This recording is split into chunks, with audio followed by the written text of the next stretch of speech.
हे friends, अस्सलाम वालेकुम। Recipe curries kitchen में मज़ेदार सी रेसिपी के साथ आपके सामने हाजिर हुए। एक नए दिन के साथ एक नई रेसिपी, वो भी आपको रेसिपी करीज किचन में मिलती है। तो बिस्मिल्लाहिर्रहमानिर्रहीम। रोज़ाना की दाल सब्ज़ी और उसके अलावा चिकन गोश्त खा खा के तंग आ गए, तो बस अब आपने ये बना लेनी है दिन में ये मज़ेदार से चने, एकदम चटखारेदार, होटल से भी कहीं ज़्यादा मज़ेदार होंगे। इसके लिए आपने आधा किलो चने लेने हैं। उनको आपने रात भर भिगोकर थोड़ा मीठा सोडा डाल के रख दीजिएगा। सुबह में उस पानी को आपने निकाल देना है। साफ़ पानी में 3 से 4 दफ़ा धोइएगा और उसके बाद धोने के बाद आपने प्रेशर कुकर में आधा टीस्पून नमक डालकर इसको बॉयल कर लेना है और उसके पानी समेत इसको रख लेना है। चने अलग कर लिए थे, पानी अलग कर लिया है मैंने।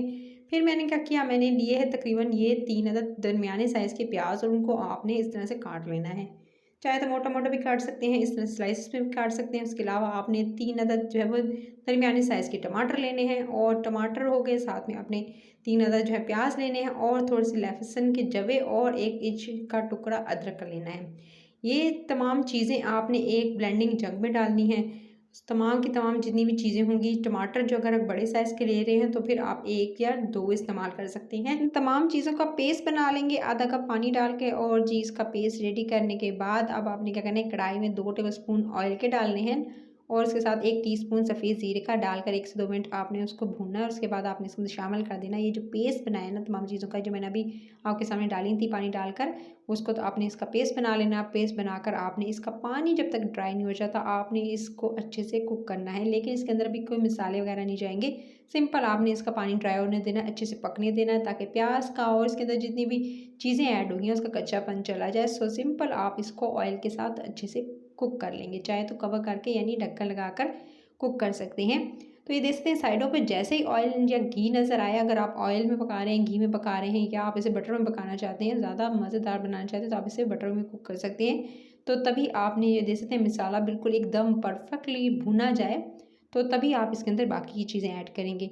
तो साइडों पे ऑयल नज़र आना स्टार्ट हो गया था, अब आप इसके अंदर शामिल करेंगे इस मसाले। अच्छा, इसके अंदर मैं शामिल कर रही हूँ 2 टीस्पून इसके अंदर खुश्क धनिया पाउडर। जो खुश्क धनिया पाउडर के साथ ही आपने इसके अंदर शामिल कर देनी है हल्दी, आधा टीस्पून इसके अंदर शामिल करेंगे। लाल मिर्च जाएगी इसके अंदर आधा टीस्पून और उसके साथ आपने इसके अंदर पेपरिका पाउडर जो देगी मिर्च होती है वो भी तकरीबन आधा टीस्पून टू 1 टीस्पून के करीब इस्तेमाल कर सकते हैं आप। इसके अंदर जाएगा आमचूर पाउडर आधा टीस्पून और साथ में अनार दाना इसके अंदर मैं शामिल कर रही हूँ 1 छोटा चाय का चम्मच। धोकर इसको मैंने पहले भिगो कर रख दिया था, इससे क्या होगा ये काफ़ी हद तक सॉफ्ट हो जाएगा। चाहे तो आप इसको कूट के भी इसके अंदर शामिल कर सकते हैं। ये तमाम स्पाइसेस चलेंगे, इन तमाम मिसालों के साथ आपने खटास पैदा करेगा अनारदाना। सो आप इसको अच्छे से भूनिएगा और अच्छे से भूनने के बाद फिर आपने इसके अंदर शामिल कर देने चने। अच्छा, चने जो है थोड़ा सा मसाले यानी इसका जो पानी था जिसमें मैंने बॉयल किया था उसी के साथ इसके अंदर शामिल कर दिया मसाले के अंदर।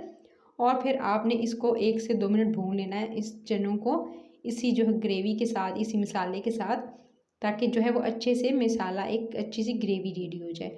अच्छा, आप इसके अंदर जो पानी है आपने याद रखना है कि जब आपने बॉयल करना है इतना पानी शामिल करना है कि आप जो है इसको बाद में उसी पानी को शामिल कर सकें ग्रेवी बनाने के लिए। सो मैंने इसके अंदर तकरीबन 1.5 गिलास पानी शामिल किया है, जो उसी जो बॉयल करते हुए जो पानी बचा था ना उसमें से चने अलग कर लिए थे, जो पानी अलग कर लिया था।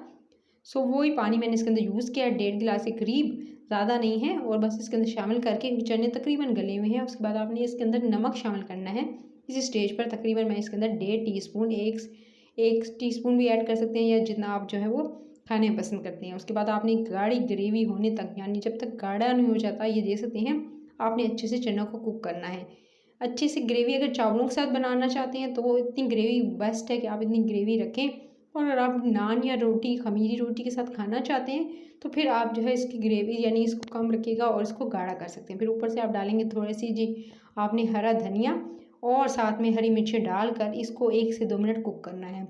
परफेक्ट रेडी हो चुके हैं। आप दिन के टाइम पे इसको बनाएं, चावलों के साथ इसको सर्व करें, उबले हुए चावलों के साथ, वाइट राइस के साथ सर्व कर सकते हैं या रोटी के साथ करना चाहते हैं तो थोड़ी सी और ग्रेवी कम कर लें, ठीक है, चिकन बना सकते हैं।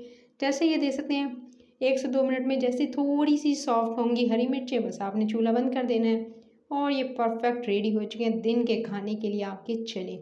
इस सब्ज़ी को आप ज़रूर बनाएं, चने की सब्ज़ी को, क्योंकि चने जो हैं वो बहुत जायकेदार, एकदम चटखारेदार हैं। इसमें जो अनारदाने का खटास है ना गाइस, और आमचूर, उसकी वजह से इसके अंदर जो जायका आया गाइस मैं आपको बता नहीं सकती। आप इस रेसिपी को इसी तरह से ट्राई कीजिएगा, क्योंकि गर्मी की वजह से आपका मूड एकदम चेंज हुआ होता है, आपका दिल नहीं कर रहा होता कुछ खाने को। सो आप कुछ ऐसा बनाएं चटखारेदार मज़ेदार, जिसे सब घर वाले खुशी से खाएं और एक की जगह 3-3 4-4 रोटियां खाएं और जो एंजॉय कर सकें खाने को और आपके मील को।